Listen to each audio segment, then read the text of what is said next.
Assalamualaikum warahmatullahi wabarakatuh. Moderasi Islam menyasar milenial.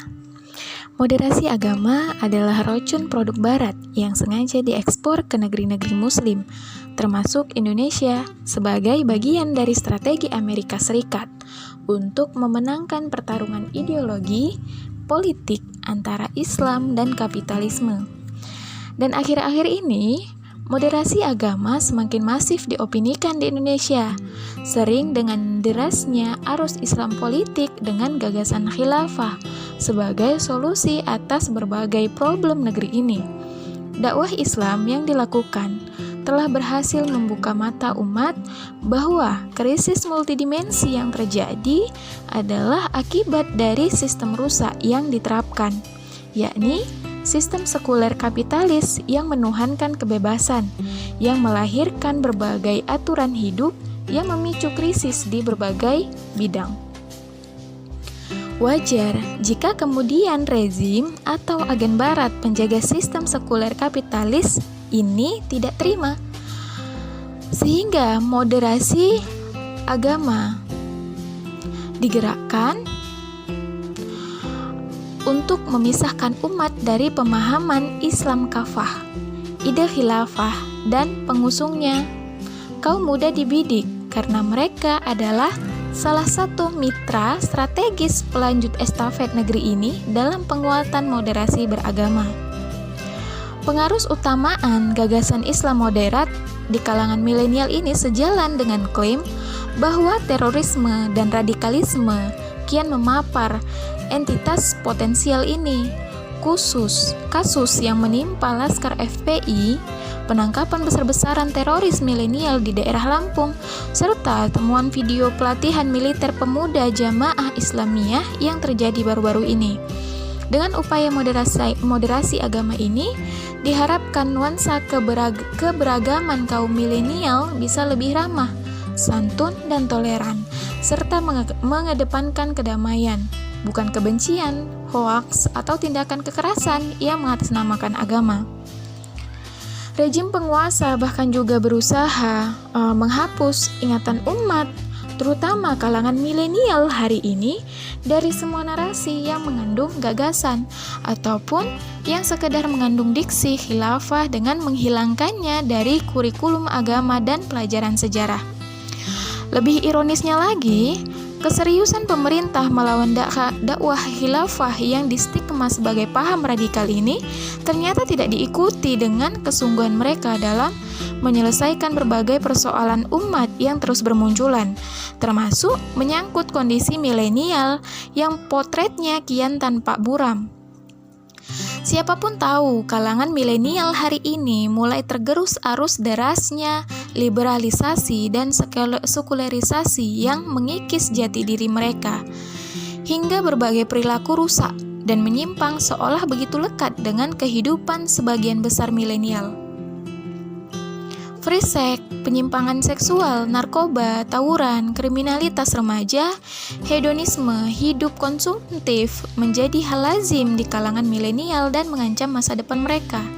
Mirisnya, di saat yang sama, milenial yang punya giroh Islam, lekat dengan Al-Quran, dekat dengan masjid dan aktif di Rohis dicurigai, bahkan distigma sebagai pengikut paham radikal dan benih teroris yang membahayakan. Adapun untuk menancapkan paham Islam moderat di kalangan milenial, di perubahan kurikulum, digagas pula kegiatan-kegiatan inovatif untuk menginfiltrasi pemikiran rusak ini. Misalnya, melalui propaganda di media massa dan media sosial, kegiatan-kegiatan seremonial, agenda-agenda supercamp, perlombaan-perlombaan, webinar, dan lain-lain. Hal ini jelas sangat berbahaya. Beberapa bahaya moderasi agama yang menyasar kaum milenial, yaitu yang pertama, mencetak generasi muda sehingga generasi sekuler yang inklusif dan sangat toleran.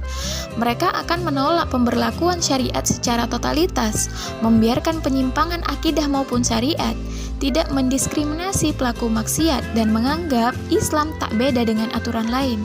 Mereka juga akan menentang Islam politik, negara Islam, khilafah, dan jihad sekalipun menjalankan ibadah ritual.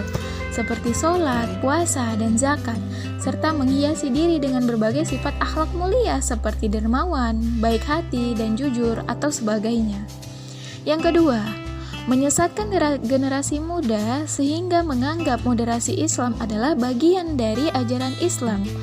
Padahal hakikatnya ia adalah ajaran Islam menyimpang. Penyimpangannya dapat dilihat dari konsep dasar moderasi yang mengambil sikap kompromi dan jalan tengah. Islam yang berkompromi dengan selain Islam. Padahal Islam adalah ajaran yang hak, tidak mungkin dikompromikan dengan ajaran selain Islam yang pastinya batil. Dan yang keempat, menjadikan para pemuda muslim yang seharusnya menjadi pejuang dan pembela Islam, akhirnya terjerumus menjadi pembela dan pejuang pemikiran-pemikiran kufur produk barat semacam HAM, kesetaraan gender, demokrasi, dan lain sebagainya. Dan mereka dimanfaatkan rejim sekuler kapitalis untuk menyerang habis-habisan pemikiran Islam, kafah, dan khilafah. Dan keempat hal tersebutlah Barat melalui tangan para pemuda muslim mencoba menghadang kebangkitan Islam dan tegaknya khilafah. Moderasi agama telah menghilangkan ketahanan ideologis mereka sebagai umat mulia, di mana kemuliaan itu hanya bisa diraih dengan penerapan syariat Islam kafah dalam bingkai khilafah. Lalu, bagaimana sikap kaum muslim? Moderasi beragama realitanya adalah ajaran Islam yang menyimpang, tapi dipropagandakan sebagai Islam yang terbaik bagi umat. Sementara ajaran Islam yang benar yang mengajak umat untuk taat dan menjalankan semua syariat atau hukum Allah dalam bingkai khilafah Islamiyah diopinikan buruk dan berbahaya. Inilah narasi busuk Barat yang terus diaruskan ke tengah-tengah umat. Maka para orang tua, guru, dan tokoh-tokoh umat yang peduli pada nasib generasi harusnya mewaspadai semua narasi Barat tersebut dan berupaya menghancurkannya. Udah harus dijauhkan dari moderasi agama dan dipahamkan bahwa justru dengan berpegang teguh pada Islam kafahlah mereka akan kembali mulia. Generasi muda adalah harta berharga umat, energi mesin penggerak kebangkitan umat. Sebagaimana di masa Rasulullah, para pejuang dan pembela Islam banyak dari kalangan pemuda.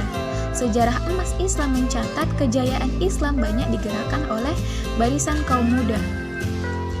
Oleh karena itu, tak cukup mewaspadai moderasi agama, para pemuda muslim sudah saatnya sadar bahwa di pundak mereka kelak akan diletakkan amanah memimpin umat dan membangun negeri. Masa muda bukanlah masa untuk menceburkan diri dalam suasana hedonisme, bersenang-senang tanpa batas halal dan haram. Nabi telah mengingatkan, manfaatkanlah 5 perkara sebelum 5 perkara.